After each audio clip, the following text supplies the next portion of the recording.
நடத்துகின்ற ஐயா அவர்களுடைய மலர்பாதங்களை வணங்கி, இந்த ஆசிரமத்தினுடைய அணுக்க தொண்டர்களாக இருக்கின்ற இளைஞர்களுக்கு என்னுடைய வணக்கத்தை கூறி, இங்கே வருகை தந்திருக்கின்ற முருகன் அடியார்கள் ஆகிய உங்களை வணங்கி என்னுடைய இன்றைய நிகழ்வை திரை திருவருளோடு ஆரம்பிக்கின்றேன். இன்றைய தினம் சித்திரா பௌர்ணமி. சைவ அன்பர்களுக்கு ஒரு மிகச்சிறந்த நாள். நம்முடைய பண்பாட்டிலே தாய், தந்தையர், குரு என்று சொல்லப்படுகிற 3 பேரும் மிக பிரதானமானவர்கள். அந்த வகையிலே இன்னைக்கு தாயை நினைத்து விரதம் இருந்து வழிபடுகின்ற ஒரு புனித நாள் இந்த சித்ரா பௌர்ணமி. அந்த நாள் கைகூட என ஈன்ற பெற்றோரையும் மனதுக்குள்ளே இருத்தி எனக்கு வழிகாட்டிய குருமார்களையும் வணங்கி கொண்டு இன்றைய என்னுடைய நிகழ்வை ஆரம்பிக்கின்றேன்.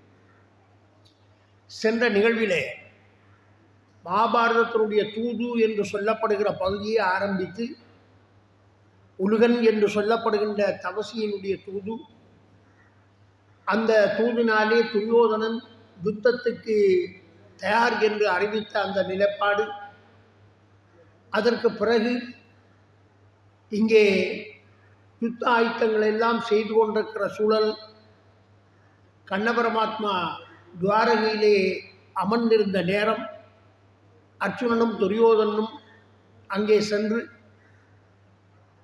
கண்ணனுடைய திருவருளை பெற நினைத்து அர்ச்சுனனுக்கு கண்ணன்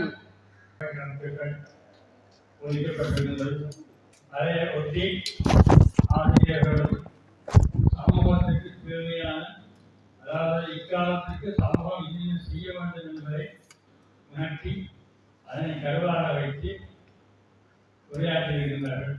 உபயோக செயற்பாடு நிமிஷம்தான் ஆசிரியர்கள் இங்கே இந்த மகாபாரதம் குறிப்பிட்ட காலத்தில் விதிக்கலாம் என்று வந்தவர். ஆனால் இப்போது முடியும் என்று தெரியாத நிலைக்கு நின்று கொண்டே கொண்டிருக்கின்றார். ஏனென்றால் அது பாரதம் ஒரு கட்டோடு வருத இங்கே பேச போகும்போது பலவிதமான சமுதாயத்திற்கு தேவையான சமூகத்தை எவ்வகையில் உஞ்ச வைக்கலாம் என்னும் பேரவாதனோடு அவரது உரைகள் அமைந்திருப்பது நாங்களும் அதற்கு சொல்லியிருக்கிறது. இதுதான் தேவை. பழைய புராணங்கள் சொல்ல வேண்டாம், புராணங்களோடு கூடிய கருத்துக்களை இக்கால சமூகத்திற்கு ஏற்ற வகையில் நீங்கள் கூறுங்கள், அது போதும் என்று சொல்லியிருக்கேன். உங்களுக்கு எல்லாருக்கும் பிடிச்சதான் கூட உங்க கையில காணாத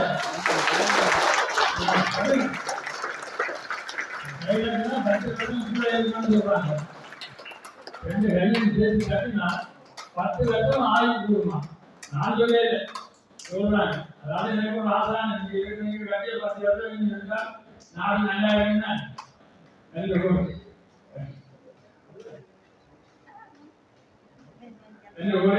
உங்களை